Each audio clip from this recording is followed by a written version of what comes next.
In this video, I will be teaching you how to compute Manhattan distance in the grid space. So for example, when you are creating RTS game, as you see on your screen, so this is the RTS game from my course.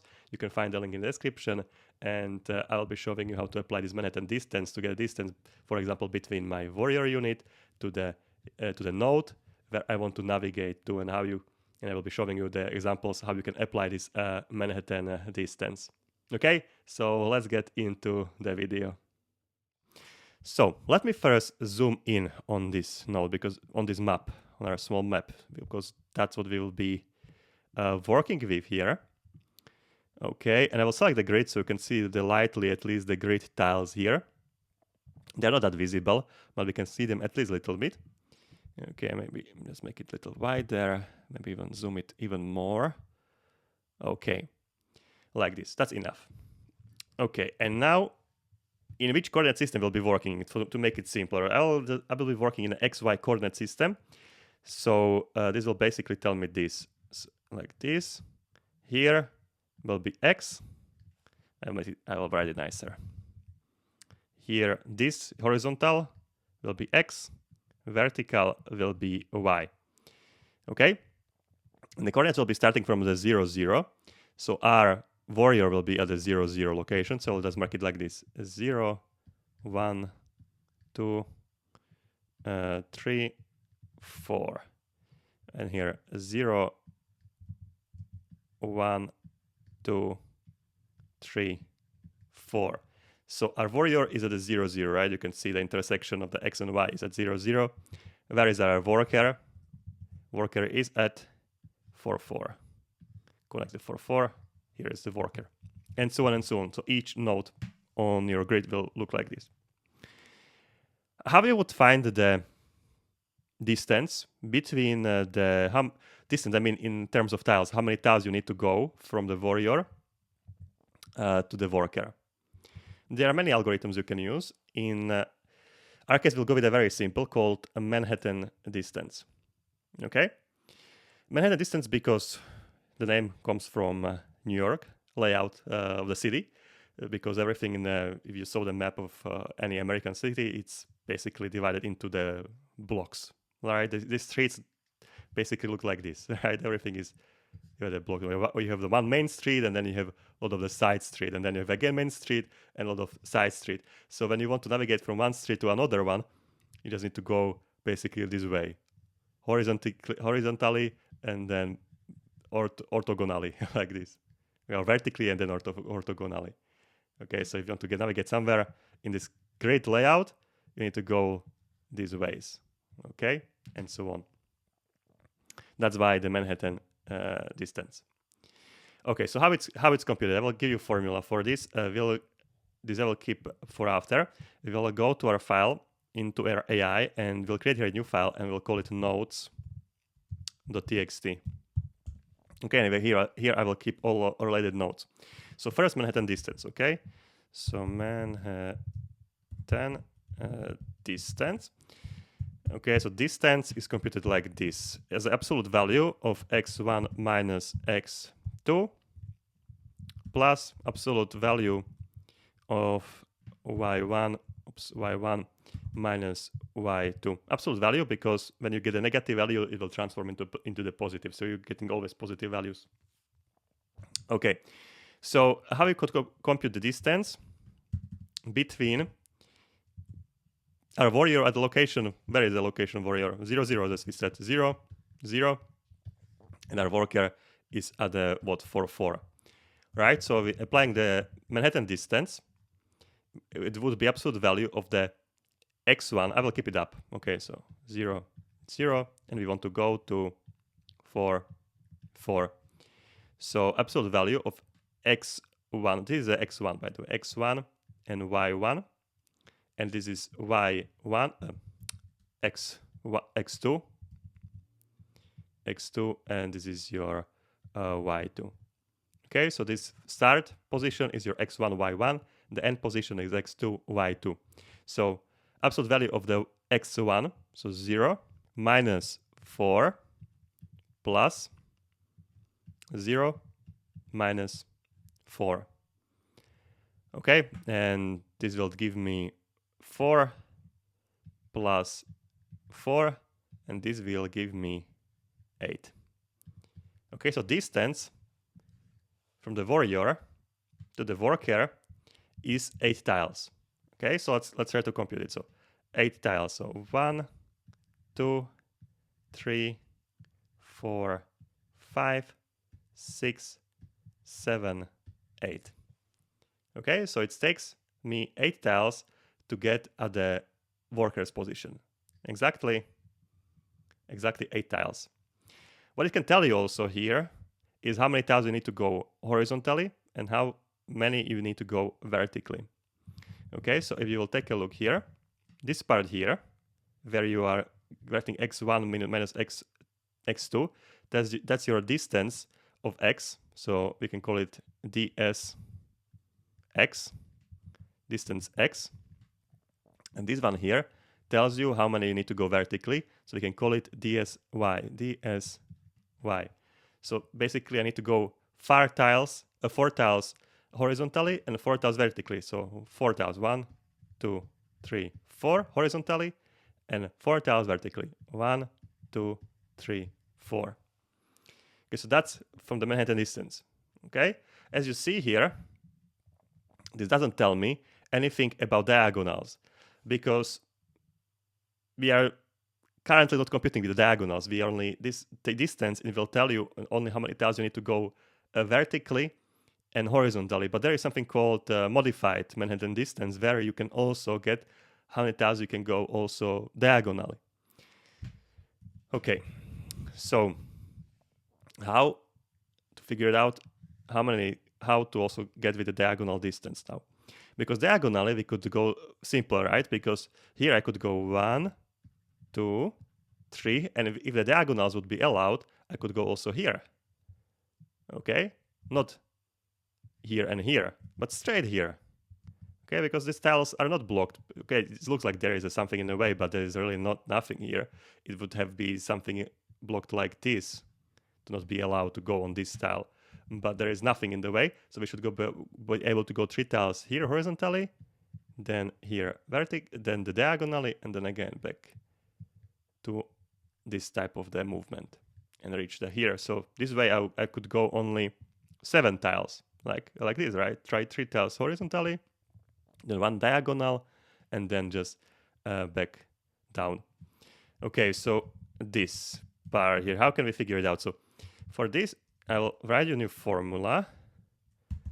Okay, so this will be the modified distance. So just let me write here if statement. It will be easier to understand. So if distance, or we can call it dst for the distance. Okay, dst, if the distance of a x in horizontal direction is larger than in the vertical dsty. Okay, in that case, you will go with this computation. Return 14 multiply by dst distance y plus 10 multiplied by distance y minus distance x. Okay, in any other case, when this is not true, then you are computing the distance like this. Return 14 multiply by distance x plus 10 multiplied by distance y minus distance x. Okay, this looks already more challenging, but you'll see it's not that difficult to understand it once we'll write here the actual numbers.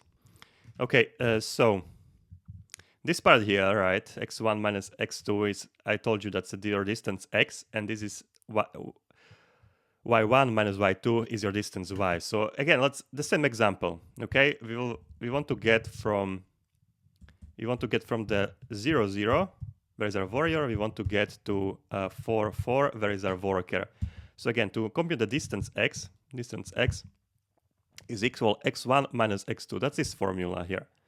x1 minus x2. And that's what? That's your 0. Okay, in the absolute values, 0 minus 4. And that's what? That's 4, because 0 minus 4 is minus 4, and in absolute value, everything is positive, so it's 4. Okay, and then distance y. Distance y, I can write it like this. The same thing, right?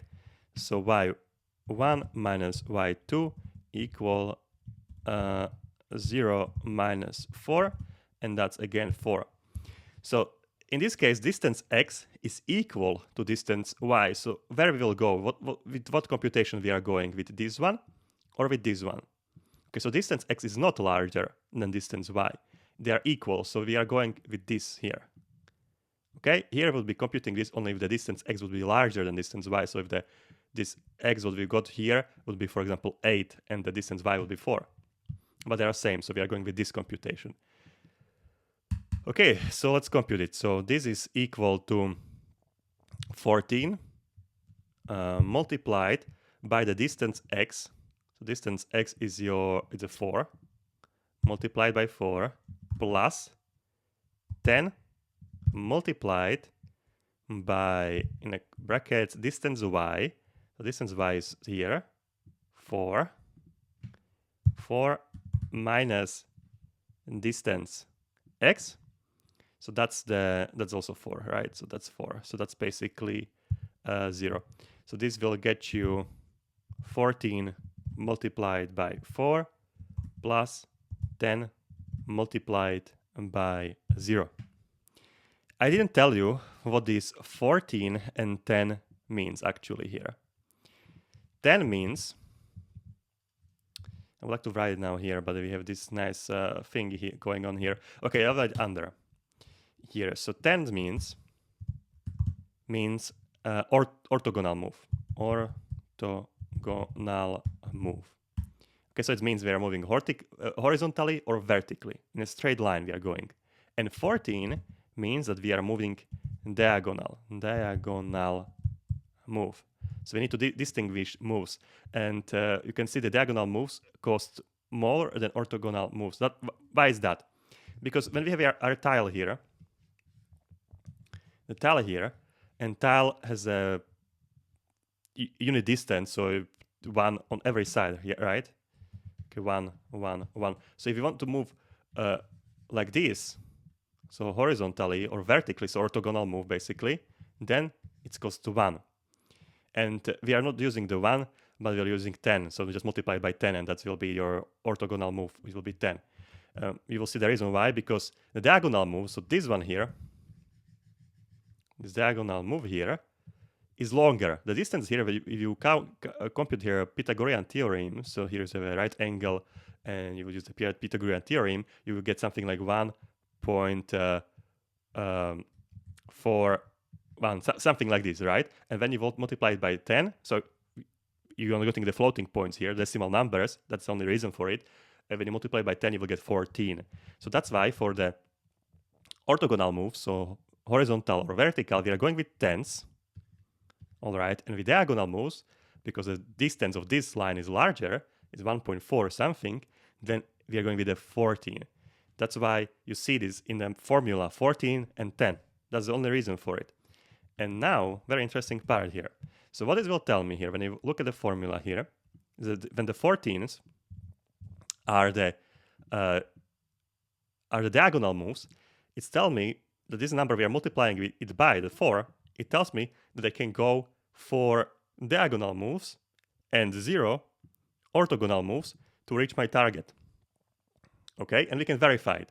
Now, you don't need to think about any obstacles here, because we are not counting with the obstacles. I'm just using this formula to get the closest distance to my target. My formula doesn't know about anything in the way here, so don't count it in yet. Okay, we'll be talking about this later. But according to the formula, as you see here, 14 multiplied by the 0 tells me that I can do 4 diagonal moves and 0 orthogonal moves. So let's try it out. We'll go 4 diagonal moves. So 1, 2, 3, 4, and we are and we are reaching the target.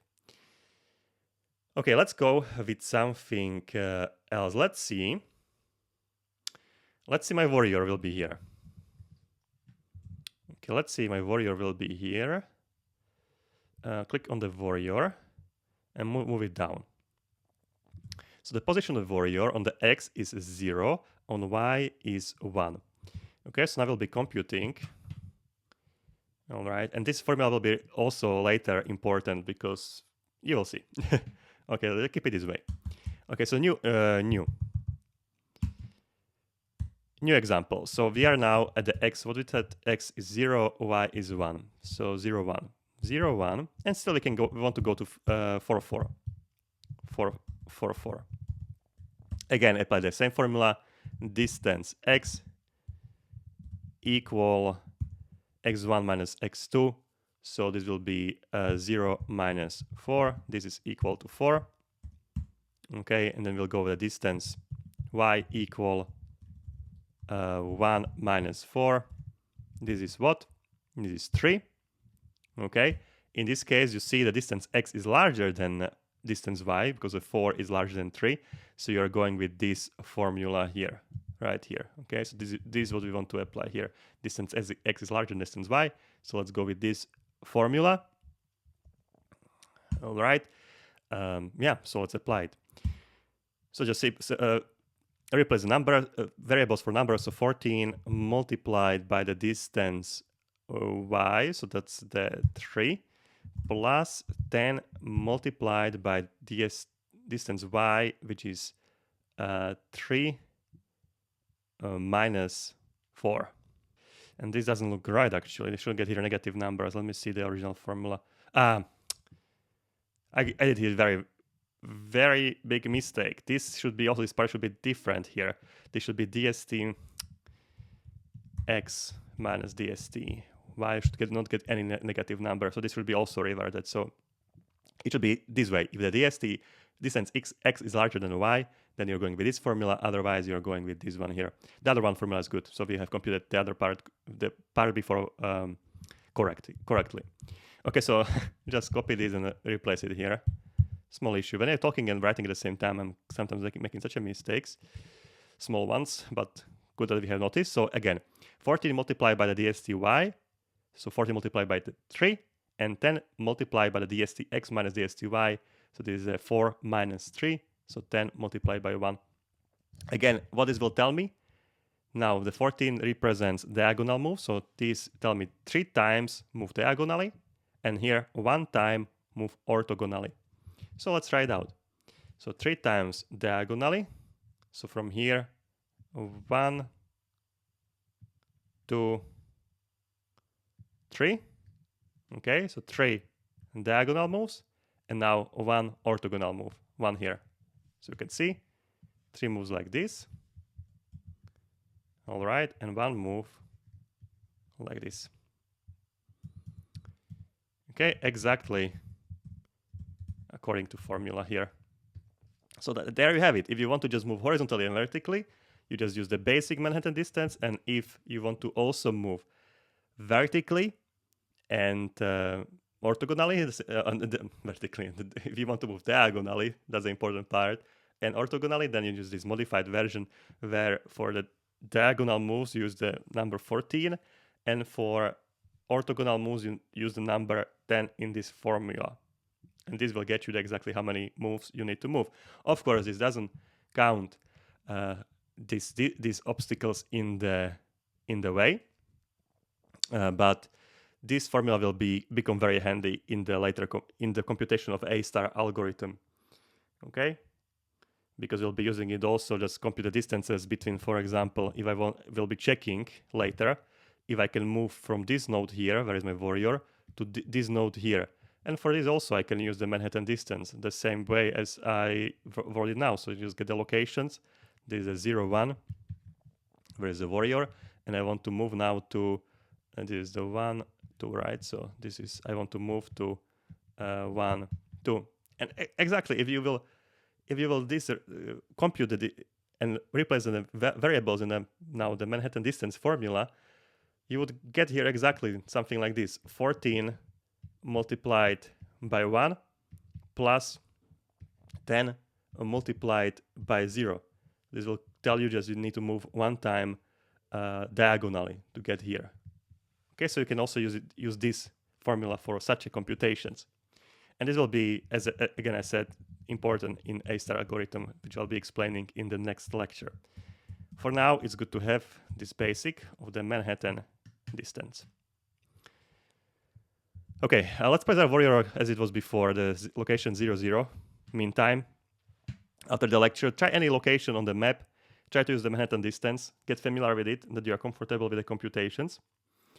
And yeah, just verify that everything, the formula works, okay? And it should work. Okay, that's gonna be it from this lecture. In the next lecture will be the similar one, I will be just talking and will be over the entire computation of A-star algorithm. That's gonna be it, and I see you in the next lecture.